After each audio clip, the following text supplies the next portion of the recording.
দাদু একটা গল্প বলো দাদু। তোরা গল্প শুনে আমরা গল্প শুনবো। কি গল্প শুনবি? কি বলতে পারবে? দা শোন তাহলে তোর একটা গল্প বলি। মানে আমার মাসিদের হতে যাব এখন। আরে কি হাসবো বল, আমাকে আমাদের পাড়ার ছেলেরা তো সবাই বুদ্ধিমান মনে করছে। না এটা মনে হলো। গল্প বলিনি তো। তাহলে শোন, মানিস তো তোরা আমাকে?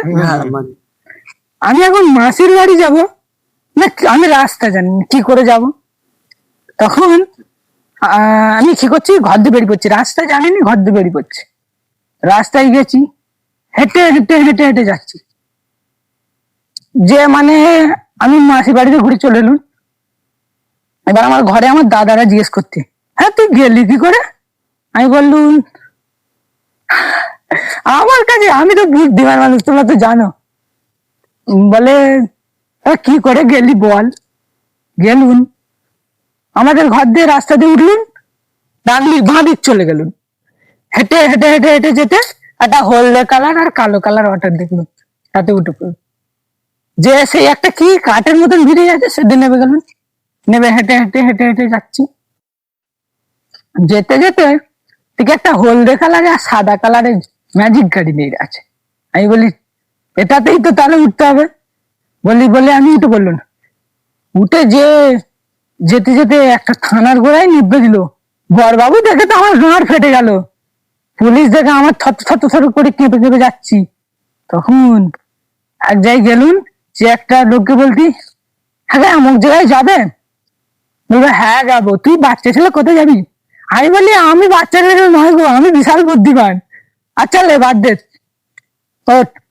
দেখি একটা কালো কালারে আর একটা সাদা কালারের টেকার, সে কি গাড়ি, কি বড় গাড়ি, তাতে উঠে বললুন।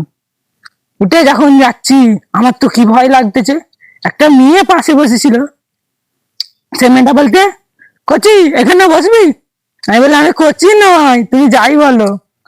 তারপরে গেলুম, আবার উঠে পড়লুন, উঠে নেমে পড়লুন। যে এবারে ভাবতেছি ডান দিক যাবো না বাঁ দিক যাবো। তারপরে একটু দিমাগকে খাটালাম, পিচ রাস্তা দিয়ে গেলাম, সেদিক দিয়ে যে এবারে গেছি, যেতে বাঁ দিক গেলুন, আবার বাঁ দিক গেলুন, বাঁ দিক গেলুন, বাঁ দিক গেলুন, বাঁ দিক গেলুন, লাস্টে ডান দিক যেতে যেতে যেতে একটা মাটির রাস্তা দিয়ে যেতে যেতে যেতে একটা টিনের ঘর দেখতে গেলুন, সেইটাতেই পক করে ঢুকে গেল। ঢুকে যে দেখি না আমার খালাতো বোন বসে আছে, ওহ দেখতে মাশাআল্লাহ। বলছি যেই বলেছে আসসালামু আলাইকুম, খালাতো বোন তো উত্তর দেয় নাই, বলে কি আরে তুই কালুয়া মতন ছেলে, হাসতিলিস কেন? গল্প বলবি তুই তাদেরকে? না না, গল্প শেষ হয়ে গেছে, তোরা থাম। আমি বলি আরে আমি তোর খালাতো ভাই রে। ও খালাতো ভাই, তা তুই এত কালো হয়ে গেছিস? আমি বলি ফর্সা কবে ছিল না। আবার বলে ঘরে পানি দিল, বসে এবারে গল্পটা শেষ করলুন, দাদাদের বলে গল্পটা শেষ করে দিলুন। তারপরে পাড়ার লোকেরা ভাবতেছে, বলে হ্যাঁ তুই তোর মাসি তো কি করে গেলি? আমি বলি না না, এদেরকে এত বড় গল্প শোনানো হবে না, আমি তো বুদ্ধিমান লোক, আমাকে সবাই বুদ্ধিমান বলেই ডাকে, তোরা জানিস? বলে না না, এটা আমাকে তারা তো ছোট করতেছে। আর কি বলবো, আমি সিদ্ধি ওদের সঙ্গে আর কথা বলিনি তখন থেকে।